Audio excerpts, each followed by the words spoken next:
Good afternoon. Let me start as the son, the grandson, and nephew of veterans, of thanking all the military personnel, active and retired all around the world, that have allowed us to live in the freedom and security that we live in here in the United States. Thank you. A special hello to the 1st Battalion, 114th Infantry, over in the Middle East right now, a group that I got a chance to visit, and we've had their families come visit us. So if they're watching, I hope they are. We appreciate you. We look forward to seeing you back at home safe soon. I thought we had a good day of work out there today. I think the players are excited about the game plan, and we're one day closer to game day. Questions? Are you honoring the veterans on game day? Are you doing military? Appreciate it. Well, we wore the Stars and Stripes helmet down in Annapolis, so this Saturday will be senior day for us. Had we not had a bye, we probably would have worn it again last week. I know JJ is questionable, I think, and he's been rotating. If he doesn't play, would you just go with Taj, or would you still kind of mix things in at right tackle? I think if JJ didn't play, Taj would probably go the distance. I think he plays the majority of the game as it is, so that'd probably be the direction we would go. But I think Brian Leone is having a good week of practice for us, and we're fortunate to have another senior, in that role, to have some experience as opposed to using a lesser experienced guy. I know that decision was probably made more for JJ's experience, but how has Taj handled that rotation, you think? I think Taj has done a good job.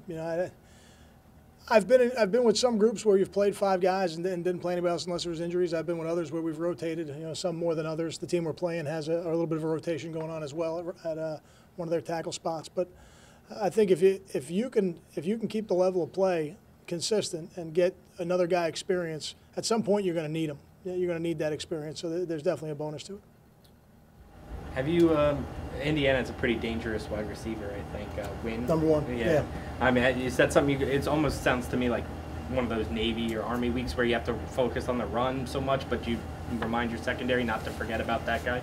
I don't think you need to remind him. I think you see him on film. He has elite level speed, and when a team has an elite level speed guy, we saw it earlier in the season with the player from Tulane. If they get a crease and you don't take a good angle, they're going to run away from you. I think this guy has elite level speed as well, some documented track times, and in their offense they try to get him in space as much as possible. So I don't think we need to remind our players about it. I think they see it on film. Certainly their offense begins with Coleman. There's no doubt, but the number 1's a very dangerous guy. Are we still on track to see 4 running backs on Saturday? I think so. Yeah, I think so. I think they'll all have a role. Do you still plan on it being a drive-by-drive basis, or is 4 guys too much to? Can't give you all the information now. Goodness gracious. I already told you we're going to play 4. Okay.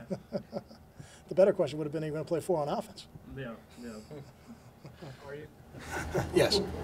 What did you see from Gary today? I mean, getting the extra rest in the bye week and practicing Sunday, how fresh does he look? Good. Yeah, I think Gary's coming along. I think he looks good. I think he's moving a little bit better each day. And like I said, I think by game day he'll be pretty close to 100%.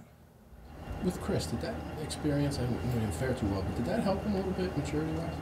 Anytime you get to go in there and play in live snaps against another good football team, it always helps you. And even if it's as simple as the next time you go out there, it's not the first time. You've been through it, you've done it. Now you've processed it, what went well, what didn't go well. Now you have a chance to go out and do it better. There's no doubt he'll be better for it. Did you watch the Penn State Indy game on TV? I don't know if you were. I didn't. We were out recruiting that day. What's it like when you watch? I know you watch so many games, obviously, on coach's film. When you do get a chance to watch a game on TV, how much different is that?